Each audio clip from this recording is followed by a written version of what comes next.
नमस्कार विद्यार्थी मित्रांनो, आजच्या भागामध्ये मी तुमचं सर्वांचं सहर्ष स्वागत करते। विद्यार्थी मित्रांनो, मराठी व्याकरणामध्ये असे काही टॉपिक आहेत की त्यामध्ये आपल्याला कर्ता आणि कर्म हे माहिती असायला पाहिजे। जर कर्ता आणि कर्म जर माहित असेल तर आपल्याला त्यावरील प्रश्न सोडवता येतात। म्हणून आजच्या भागामध्ये आपण काय करणार आहोत, कर्ता आणि कर्म कसं ओळखायचं हे मी तुम्हाला एका ट्रिक्सने सांगणार आहे। पण त्याआधी जर तुम्ही चॅनलला लाईक आणि सबस्क्राइब जर केलं नसेल तर लाईक आणि सबस्क्राइब करा। वाक्यातील जर कर्म आणि कर्ता आपल्याला शोधायचा असेल तर त्याआधी आपल्याला क्रियापदातील मूळ धातू माहिती असायला पाहिजे। तर मूळ धातू कशाला म्हणतात, तर क्रियापदातील प्रत्ययरहित मूळ शब्दाला मूळ धातू किंवा धातू म्हणतात।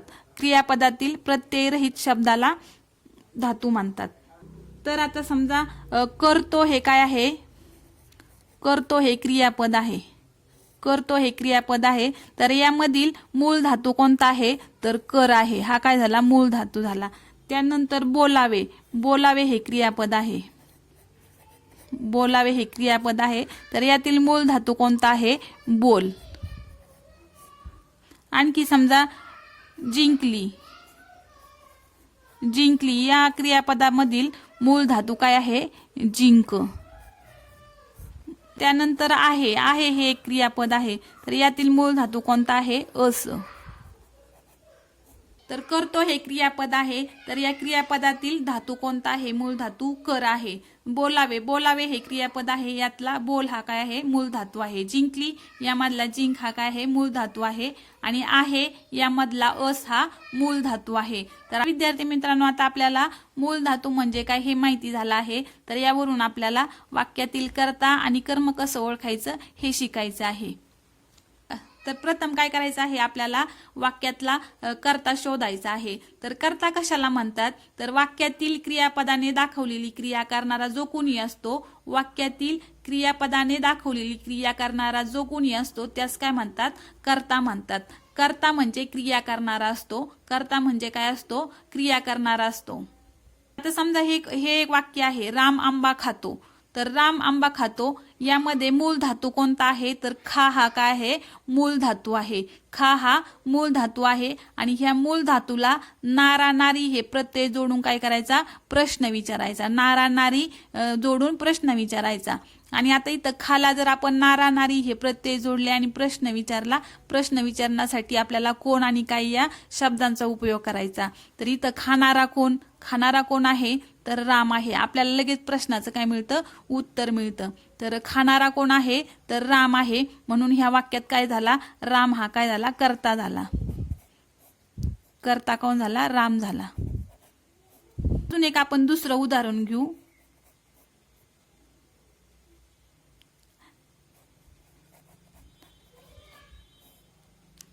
त्याला थंडी वाजते, त्याला थंडी वाजते। आता यामध्ये आपल्याला मूळ धातू शोधायचा। तर मूळ धातू कोणता आहे, तर वाज। वाज हा काय झाला, मूळ धातू झाला। मूळ धातू काय झाला, वाज। तर आता आपल्याला इथं मूळ धातू वाज आहे आणि वाजला काय करायचं आहे, नारी नारी नारा हे प्रत्यय जोडायचे आहे आणि त्याला प्रश्न विचारायचा आहे। नारा नारी आणि कोण काय यापैकी प्रत्यय जोडून प्रश्न विचारायचा। तर वाजणारी काय आहे, तर वाजणारी काय आहे, थंडी आहे। तर आपल्याला लगेच प्रश्नाचं उत्तर भेटतं, वाजणारी थंडी। म्हणजेच ह्या वाक्यामध्ये कर्ता कोण आला, थंडी आला। थंडी हा काय झाला, कर्ता झाला या वाक्यामध्ये। म्हणजेच आपल्याला जर कर्ता जर वाक्यामध्ये जर कर्ता जर ओळखायचा असेल तर आपल्याला त्याला काय करावं लागतं, नारी नारा आणि कोण आणि कायने प्रश्न विचारावा लागतो, तेव्हा आपल्याला कर्ता भेटतो। कर्ता ओळखण्याची ट्रिक्स काय आहे, तर मूळ धातूला नारा नारी कोण आणि काय हे प्रत्यय जोडून प्रश्न विचारावा आणि मिळणारं जे उत्तर असतं ते काय असतं, कर्ता असतो। आता आपल्याला वाक्यातील कर्म कसं ओळखायचं किंवा कर्म ओळखण्याची कोणती ट्रिक्स आहे हे शिकायचं आहे। तर त्याआधी कर्म म्हणजे काय, तर कर्म कशाला म्हणतात, तर कर्ता क्रियापदाने दाखवलेली क्रिया ज्याच्यावर करतो तेच काय असतं, कर्म असतं। किंवा क्रियापदाने वाक्यातील क्रियापदाने दाखवलेली क्रिया कर्त्यापासून निघते व ती दुसरी कोणावर किंवा कशावर तरी घडते। म्हणजेच त्या क्रियेचा परिणाम कशावर तरी घडतो, तेच काय असतं, कर्म असतं। आता समजा इथं उदाहरण घेऊ आपण, राम आंबा खातो, राम आंबा खातो. तर आता ह्या वाक्यातील मूळ शब्द कोणता आहे किंवा मूळ धातू कोणता आहे? मूळ धातू खा हा मूळ धातू आहे. खा हा मूळ धातू झाला. आता इथे आपल्याला मूळ धातूला एक प्रश्न विचारायचा आहे. तर इथे क्रियापद आहे खातो आणि मूळ धातू आहे खा. तर खाण्याची क्रिया कोणावर झाली हा प्रश्न आपल्याला इथे मिळायचा आहे. जेव्हा आपण खाण्याची क्रिया कोणावर झाली क्रियापदावरून प्रश्न विचारतो तेव्हा आपल्याला काय मिळतं? कर्म मिळतं. म्हणजेच इथं खाण्याची क्रिया कोणावर झाली तर आंब्यावर झाली. खाण्याची क्रिया कोणावर झाली? आंब्यावर झाली. आणि जर कर्ता ओळखायचा असेल तर काय करतो आपण?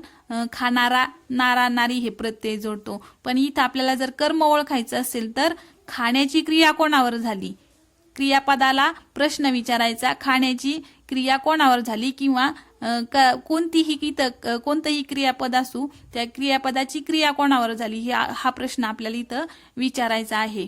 तर राम आंबा खातो तर खाण्याची क्रिया कोणावर झाली? आंब्यावर झाली. म्हणून इथं काय झालं? कर्म आपलं आंबा झाला. कर्म कोण आहे इथं? आंबा. आता आपण अजून एक उदाहरण घेऊ. मी बैलाला मारतो. आता मारतो यामध्ये मूळ धातू कोणता आहे तर मा आहे. मूळ धातू काय आहे? मार. मार हा मूळ धातू आहे. मूळ धातू मार. आता इथे काय करायचं आहे आपल्याला? मारण्याची क्रिया कोणावर झाली हा प्रश्न विचारायचा. मारण्याची क्रिया कोणावर झाली तर मारण्याची क्रिया बैलावर झाली. म्हणून इथं बैल हा काय हे काय झालं? कर्म झालं. तर ह्या वाक्यामध्ये कर्म काय आहे? बैल. बैलाला. बैलाला हे काय झालं?